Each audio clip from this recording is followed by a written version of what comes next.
എല്ലാവർക്കും നമസ്കാരം. പൃഥ്വി വ്ളോഗ്സിലേക്ക് സ്വാഗതം. ഇന്ന് ഞാൻ മത്തങ്ങ ഉപയോഗിച്ചിട്ടുള്ള ഒരു കറിയാണ് ഉച്ചയ്ക്ക് ലഞ്ചിന് ഉണ്ടാക്കുന്നത്. ഇത് ഒഴിച്ചു കറിയാണ്. അതായത് മത്തങ്ങ ഉപയോഗിച്ച് നമുക്ക് ഒരുപാട് കറികൾ വെക്കാം.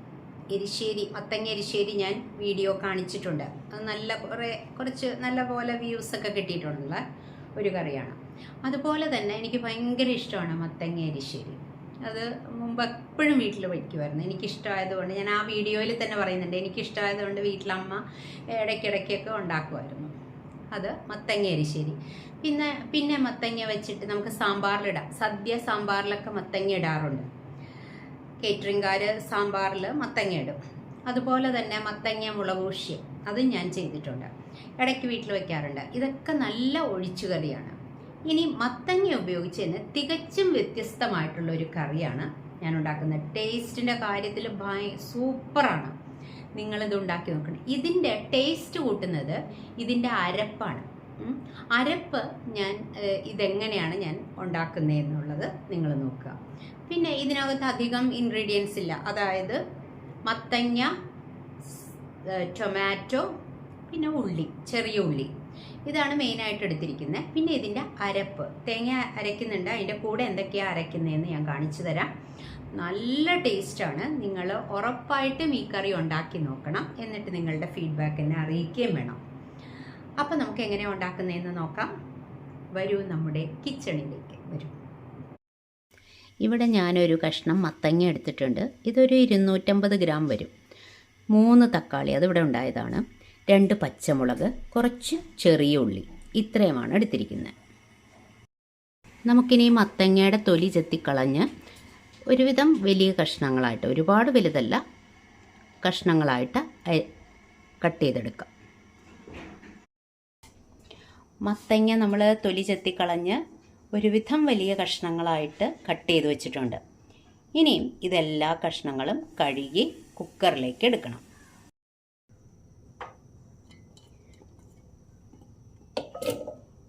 മത്തങ്ങ നമ്മൾ വലിയ കഷ്ണങ്ങളായിട്ട് എടുത്തിരിക്കുന്നത്. കാരണം അല്ലെങ്കിൽ മത്തങ്ങ പെട്ടെന്ന് വെന്ത് കലങ്ങിപ്പോവും. നമുക്കങ്ങനെ കലങ്ങിപ്പോരുത്, പക്ഷേ വേവണം താനും.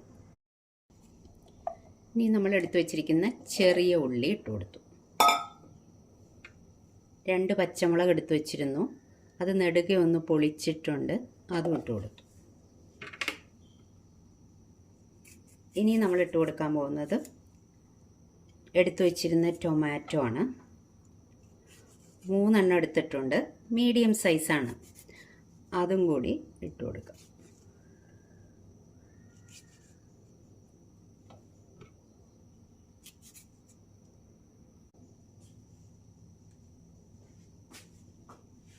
ആവശ്യത്തിന് ഉപ്പും കൂടെ ചേർത്തു.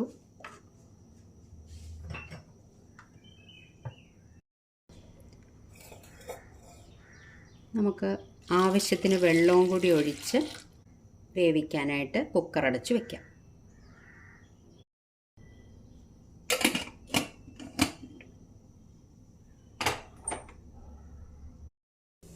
ഞാനിവിടെ ഒരു ഇരുമ്പ് ചീനച്ചട്ടി വെച്ചിട്ടുണ്ട്.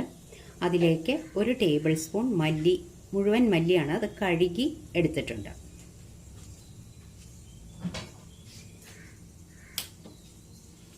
ഇനി ഇതിലേക്ക് എടുക്കുന്നത് 1 ടേബിൾ സ്പൂൺ തന്നെ നമ്മുടെ വയ്ക്കണ അരിയില്ലേ, പുഴുക്കലരി, അത് കഴുകി അതും എടുത്തിട്ടുണ്ട്.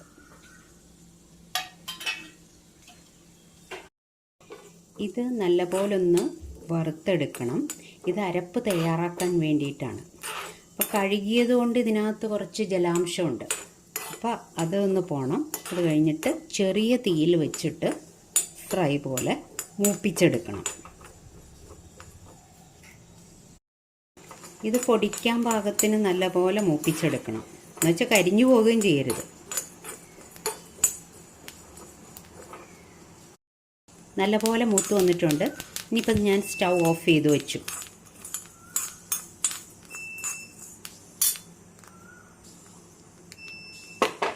ഇത് മിക്സിയുടെ ചെറിയ ജാറിലേക്ക് നമുക്ക് പകർത്താം.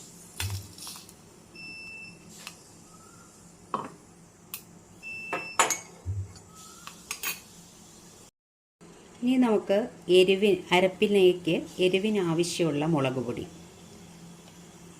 2 പച്ചമുളക് ഇട്ടിട്ടുണ്ട്. അപ്പോൾ ഞാനിവിടെ ഒരു ടീസ്പൂൺ മുളക് പൊടിയാണ് എടുത്തിരിക്കുന്നത്. കാശ്മീരി ചില്ലി പൗഡറാണ് എടുത്തിരിക്കുന്നത്. പിന്നെ മഞ്ഞൾപ്പൊടി നമുക്ക് കഷ്ണത്തിലേക്ക് ഇട്ട് കൊടുത്താൽ മതി. ചൂടുള്ള ഇരുമ്പ് ചീനച്ചട്ടിയിൽ മുളക് പൊടി ഇട്ട് കൊടുത്തിട്ടേ ഉള്ളൂ. ചൂടാക്കേണ്ട ആവശ്യമില്ല, ആ ചൂട് മതി. മുളക് പൊടി ഇട്ട് കൊടുത്തു. ഇനി നമുക്ക് ആദ്യം ഇതൊന്ന് നല്ലപോലെ അരച്ചെടുക്കാം. വെള്ളം ചേർക്കണ്ട, നല്ലപോലെ പൊടിച്ചെടുത്ത് വെച്ചാൽ മതി. കണ്ടോ, ആ കൂട്ട് നമ്മൾ നല്ലപോലെ മിക്സിയുടെ ചെറിയ ജാറിലിട്ട് പൊടിച്ചു. ഒരുവിധം പൊടിഞ്ഞു വന്നിട്ടുണ്ട്. ഇനി ഇതിലേക്ക് തേങ്ങ ഒരു 1/3 കപ്പ് തൊട്ട് ഒരു അര കപ്പ് വരെ ഇടാം. ഇനി ഇത് രണ്ടും കൂടെ ഒന്ന് അരച്ചെടുക്കണം. കണ്ടോ, നല്ലപോലെ അരച്ചെടുത്തിട്ടുണ്ട്. ഇതിൽ വെണ്ണ പോലൊന്നും അരയണ്ട, ചെറിയൊരു തരിതരിപ്പ് ഉണ്ടെങ്കിൽ കുഴപ്പമൊന്നുമില്ല. നമ്മൾ കുക്കർ തുറന്ന് നോക്കിയപ്പോൾ നമ്മുടെ കഷ്ണങ്ങളെല്ലാം നല്ലപോലെ വെന്തിട്ടുണ്ട്.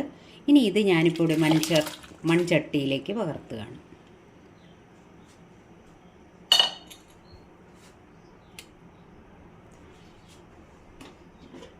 നമ്മൾ മഞ്ഞൾപ്പൊടി ഇട്ട് കൊടുത്തിട്ടുണ്ടായിരുന്നില്ല, അതുകൊണ്ട് ഒരു 1/4 ടീസ്പൂൺ മഞ്ഞൾപ്പൊടി കൂടി ഇതിലേക്ക് ഇട്ട് കൊടുക്കാം.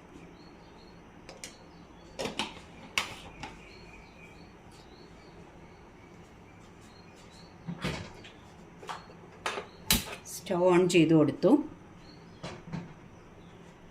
കഷ്ണമൊന്നും വെന്തുടഞ്ഞു പോയിട്ടൊന്നുമില്ല, അതേപോലെ തന്നെ ഉണ്ട്. ഇതിൽ വേറെ പുളിയൊന്നും ചേർക്കുന്നില്ല, നമ്മൾ ഉപ്പിട്ടതാണ്. ഇതിൻ്റെ പുളി, അതായത് നമ്മുടെ തക്കാളിയുടെ പുളി മാത്രമേ ഉള്ളൂ. നമ്മുടെ കറി ഇവിടെ മൺചട്ടിയിലേക്ക് പകർത്തി കഴിഞ്ഞപ്പോൾ അത് തിളച്ചു വന്നിട്ടുണ്ട്. ഇനി നമുക്കിതിലേക്ക് അരപ്പ് ചേർത്ത് കൊടുത്താൽ മതി.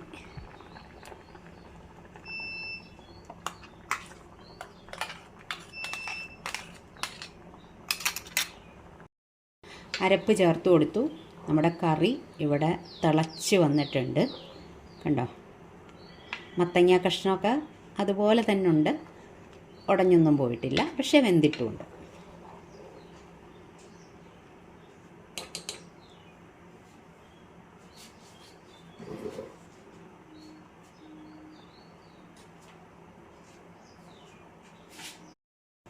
ഇനി ഈ സമയത്ത് നമുക്ക് ഉപ്പുണ്ടോ എന്നൊക്കെ നോക്കാം. എരിവ് പാകമാണോ എല്ലാം നോക്കിയിട്ട് എന്തെങ്കിലും കുറവുണ്ടെങ്കിൽ ചേർത്ത് കൊടുക്കാം.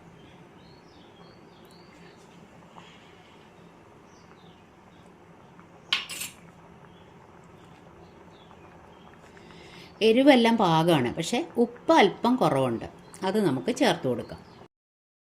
കുറച്ച് ഉപ്പ് കൂടി ഇട്ട് കൊടുക്കാം. അതൊക്കെ ഓരോരുത്തരുടെ രുചി അനുസരിച്ച് ചെയ്ത് കൊടുക്കാം കേട്ടോ.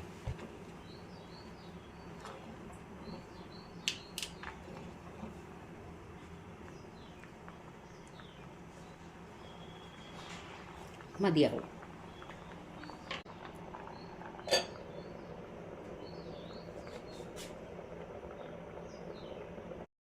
ഞാൻ നേരത്തെ എടുത്തിരുന്ന ആ ഇരുമ്പ് ചീനച്ചട്ടി തന്നെയാണ് എടുത്തിരിക്കുന്നത്. അതിലേക്ക് 1 ടേബിൾ സ്പൂൺ വെളിച്ചെണ്ണ ഒഴിച്ചു കൊടുത്തിട്ടുണ്ടായിരുന്നു. ദേ ഇപ്പോൾ 1/2 ടീസ്പൂൺ കടുകിട്ട് കൊടുക്കുന്നുണ്ട്. കുറച്ച് ഒരൽപ്പം ഉലുവയും കൂടി ചേർത്ത് കൊടുക്കുന്നുണ്ട്. ഒരു വറ്റൽ മുളകും കറിവേപ്പിലയും ഇട്ട് കൊടുക്കുന്നുണ്ട്.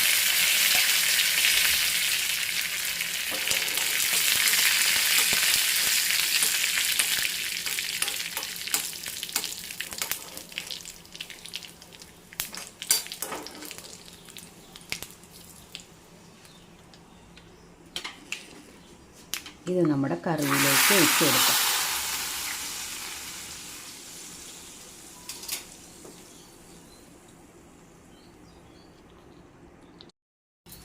കണ്ടോ, നമ്മുടെ കറി ഇവിടെ റെഡി ആയിട്ടുണ്ട്. നല്ല ടേസ്റ്റി ആയിട്ടുള്ള കറിയാണ്. മത്തങ്ങ ഉപയോഗിച്ചിട്ട് നല്ലൊരു അടിപൊളി കറിയാണിത്. ഇനി നമുക്കിതൊന്ന് അടച്ചു വയ്ക്കാം, എന്നിട്ട് കുറച്ച് കഴിഞ്ഞിട്ട് സെർവ് ചെയ്താൽ മതി.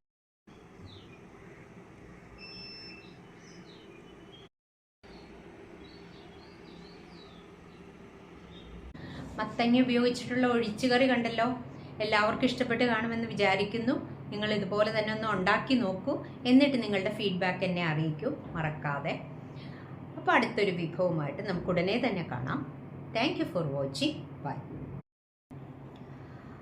ഒരു കാര്യം കൂടി നിങ്ങളോട് എനിക്ക് പറയാനുണ്ട്. അതായത് നിങ്ങളുടെ സപ്പോർട്ടോടു കൂടി മാത്രമേ എനിക്ക് മുൻപോട്ട് പോകാൻ സാധിക്കുകയുള്ളൂ. അപ്പോൾ അതുകൊണ്ട് തന്നെ എൻ്റെ വീഡിയോസ് നിങ്ങൾ ആദ്യം തൊട്ട് അവസാനം വരെ സ്കിപ്പ് ചെയ്യാതെ കാണണം. എന്നിട്ട് നിങ്ങളുടെ എല്ലാ അഭിപ്രായങ്ങളും നിർദ്ദേശങ്ങളും ഒക്കെ അറിയിക്കണം കമൻറ്റിലൂടെ. അതുപോലെ തന്നെ ലൈക്കും ഷെയറും കമൻറ്റും ഒക്കെ വേണം. ഇതുവരേക്കും സബ്സ്ക്രൈബ് ചെയ്യാത്തവരുണ്ടെങ്കിൽ ഒന്ന് സബ്സ്ക്രൈബ് ചെയ്യുക കൂടി വേണം. നിങ്ങളുടെ ഫ്രണ്ട്സിനൊക്കെ ഇതൊന്ന് ഷെയർ ചെയ്യാൻ മറക്കണ്ട.